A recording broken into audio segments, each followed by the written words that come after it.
అదే RTV app వార్తల్ని క్షణాల్లో చదివే అవకాశం ఉంటుంది. ఒక న్యూస్ పేపర్, ఒక టెలివిజన్ ఛానల్ మీ చేతుల్లో ఎప్పుడూ ఉంటాయి. రోజు మరోసారి కర్నూలు నుంచి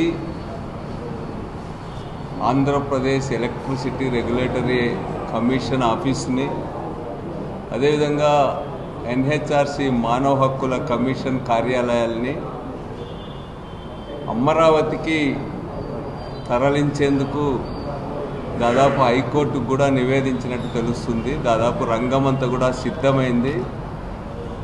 ఇది చంద్రబాబు గారి ప్రభుత్వం చేస్తున్నటువంటి మరో అన్యాయం. రాయలసీమకు తరతరాలుగా కూడా ప్రాంతాల మధ్య సమతుల్యత లేకపోవడం వల్ల, తీవ్రమైనటువంటి అభివృద్ధిలో అసమానతల వల్ల ఇప్పటికే ఉమ్మడి ఆంధ్రప్రదేశ్ చీలిపోవడానికి ప్రధాన కారణం.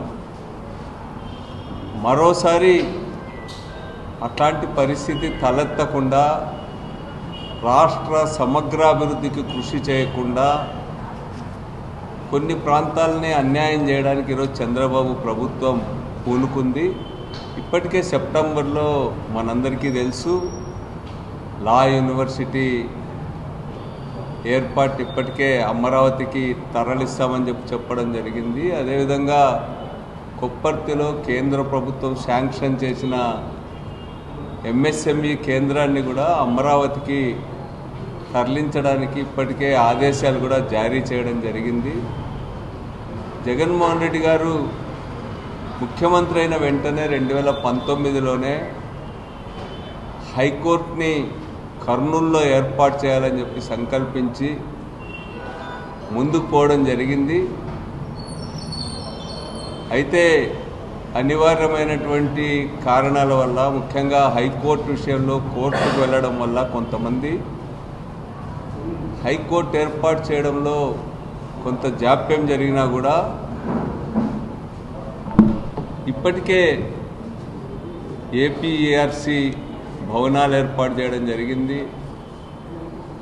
అదేవిధంగా ఎన్హెచ్ఆర్సి కార్యాలయాలు, ఇవన్నీ కూడా భవనాలు కూడా ఏర్పాటు చేయడం జరిగింది. వీటితో పాటు జగన్ గారు ఈ యొక్క న్యాయ యూనివర్సిటీ ఏర్పాటు చేయడానికి, అదేవిధంగా జ్యుడిషియల్ సిటీ ఏర్పాటు చేయడానికి కూడా దాదాపు 270 ఎకరాలని కర్నూలులో కేటాయించడం జరిగింది. అదేవిధంగా 1000 కోట్లతో లా యూనివర్సిటీ ప్రారంభించబోతున్నట్టు శంకుస్థాపనలు కూడా చేయడం జరిగింది. అయితే ఈరోజు చంద్రబాబు నాయుడు గారు లా యూనివర్సిటీకి సంబంధించి కూడా అమరావతిలో ఏర్పాటు చేసే ఆలోచన ఉన్నట్టుగా ఇప్పటికే ఎక్స్లో ఆయన అభిప్రాయాలను కూడా పెట్టడం జరిగింది.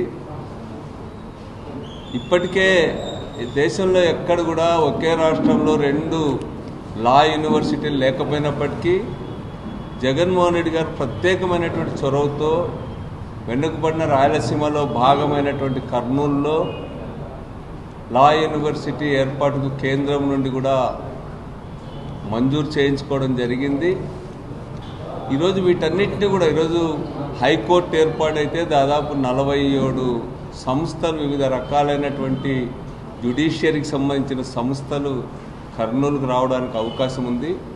ఆ విధంగా రాయలసీమలో భాగమైనటువంటి వెనుకబడిన ప్రాంతాల్లో ఒకటైనటువంటి కర్నూలులో ఇవన్నీ కూడా ఏర్పాటు కావడం అనేటువంటిది ఈరోజు చాలా అవసరం. ఎందుకంటే మనం అనుభవించాం, ఇప్పటికే కూడా రాష్ట్రం చాలా దారుణంగా విభజించబడింది.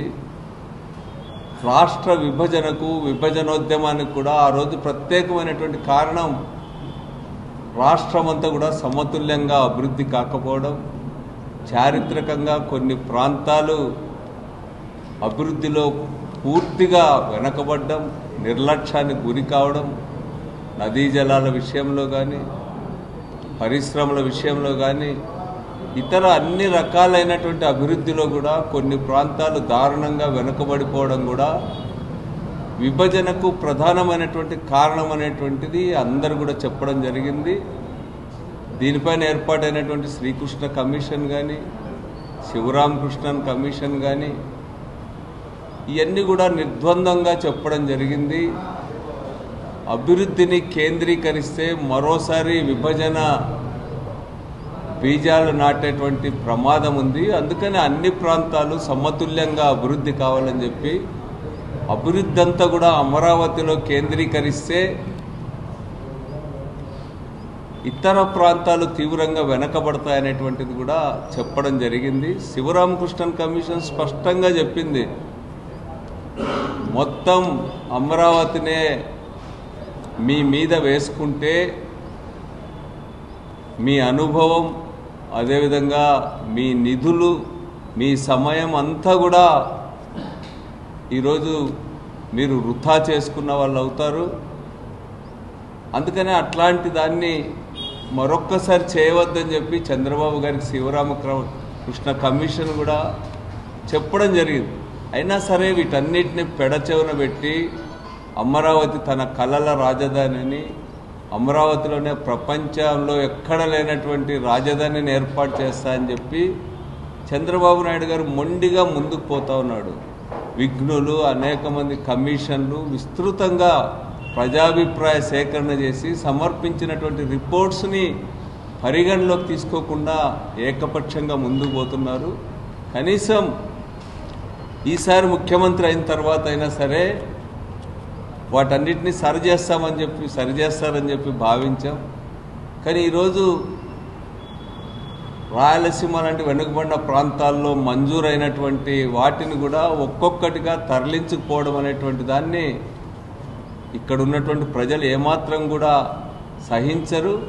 ఈరోజు కేంద్రం ఎంఎస్ఎంఈ కేంద్రాన్ని మన కొప్పర్తి హబ్లో 19.5 ఎకరాల స్థలంలో ఏర్పాటు చేయాలని సంకల్పిస్తే దాన్ని తరలించడానికి బదులు మీరు అదనంగా తీసుకురండి, మీ పైన ఆధారపడినటువంటి ప్రభుత్వం కేంద్రంలో అధికారంలో ఉంది, మరోటి తీసుకురండి, కానీ ఉన్న వాటిని మీరు తరలించడం అనేటువంటిది ఈ ప్రాంత ప్రజలు ఏమాత్రం కూడా సహించరని చెప్పి తెలియజేస్తా ఉన్నా.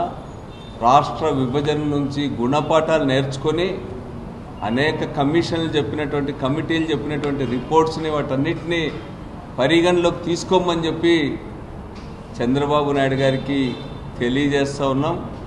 ఇదే పరిస్థితి కొనసాగితే ఈ ప్రాంతం మరింత వెనుకబాటుతనానికి గురవుతుంది. ఇప్పటికే చంద్రబాబు గారు నోరు తెరిస్తే అమరావతి జపం తప్ప ఇతర ప్రాంతాల గురించి ఏమాత్రం కూడా పట్టించుకోవడం లేదనేటువంటిది కూడా మనకు అర్థమవుతూ ఉంది.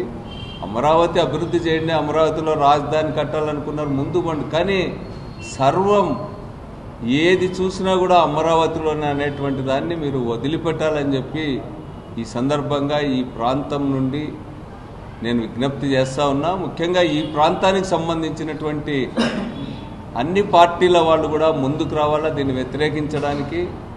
ఈరోజు కూటమిలో భాగస్వాములైన జనసేన కానీ లేకపోతే బీజేపీ కానీ వీళ్ళందరూ కూడా న్యాయ రాజధాని, హైకోర్టు కర్నూలులో ఏర్పాటు చేయాలనేదాన్ని అందరూ కూడా హైకోర్టు విషయంలో అంగీకరించడం జరిగింది. మరి ఈరోజు మీరు ఎందుకు నోరు మెదపడం లేదని చెప్పి నేను అడుగుతా ఉన్నా. అదేవిధంగా తెలుగుదేశం పార్టీకి సంబంధించినటువంటి మంత్రులు కానీ, శాసనసభ్యులు కానీ, ఎమ్మెల్సీలు కానీ, ఎంపీలు కానీ వీళ్ళందరూ కూడా నోరు తెరవాలా, ఈ ప్రాంతానికి అన్యాయం చేయవద్దని చెప్పి వాళ్ళు గొంతెత్తి చాటాలని చెప్పి ఈ సందర్భంగా కోరుతూ ఇట్లాంటి ఆలోచనలు విరమించుకోవాల్సిందిగా రాష్ట్ర ప్రభుత్వానికి, చంద్రబాబు నాయుడు గారికి విజ్ఞప్తి చేస్తాం. మొత్తం రాజధానులన్నింటినీ తలదన్నేటువంటి రీతిలో ఇక్కడ నిర్మిస్తా అని చెప్పి ప్రారంభం నుంచి కూడా అనౌన్స్ చేస్తున్నాడు, కానీ ఆచరణలో అది ముందుకు పోవడంలో మొన్న కూడా వరదలు వచ్చినప్పుడు కూడా చూసాం. ఈరోజు దానికోసం అని చెప్పి 15,000 కోట్ల రూపాయలు అప్పు చేస్తూ ఉన్నారు. ఇవన్నీ కాదని ఇప్పుడు వీటన్నిటిని కూడా ఈ ప్రాంతాల్లో ఏర్పాటుకి రంగమంతా సిద్ధమై ఇప్పటికే భవనాలు నిర్మించి కార్యకలాపాలు ప్రారంభించినటువంటి వాటిని కూడా ఈ ప్రాంతం నుంచి తరలించడం అనేటువంటిది ఏమాత్రం కూడా సమంజసం కాదు. మీరు శ్రీకృష్ణ కమిషన్ చెప్పినవి, అదేవిధంగా మన శివరామకృష్ణన్ కమిటీ, ఇతరులు అనేక మంది చెప్పినవన్నీ దృష్టిలో పెట్టుకొని ఏ ప్రాంతంలో ఏవి ఏర్పాటు చేయాలా, ఏ ప్రాంతాన్ని ఎట్లా అభివృద్ధి చేయాలనేటువంటిది కూడా కమిటీ రిపోర్ట్స్లో స్పష్టంగా ఉంది. వాటన్నిటి అమలుకు పూనుకోమని చెప్పి చంద్రబాబు నాయుడు గారికి మేము వినయపూర్వకంగా విజ్ఞప్తి చేస్తా ఉన్నాం. మరిన్ని వీడియోస్ కోసం ఛానల్ ని సబ్స్క్రైబ్ చేయండి. లేటెస్ట్ అప్డేట్స్ కోసం వాట్సాప్ ఛానల్ ని ఫాలో అవ్వండి. ఆ లింక్ డిస్క్రిప్షన్ లో ఉంది.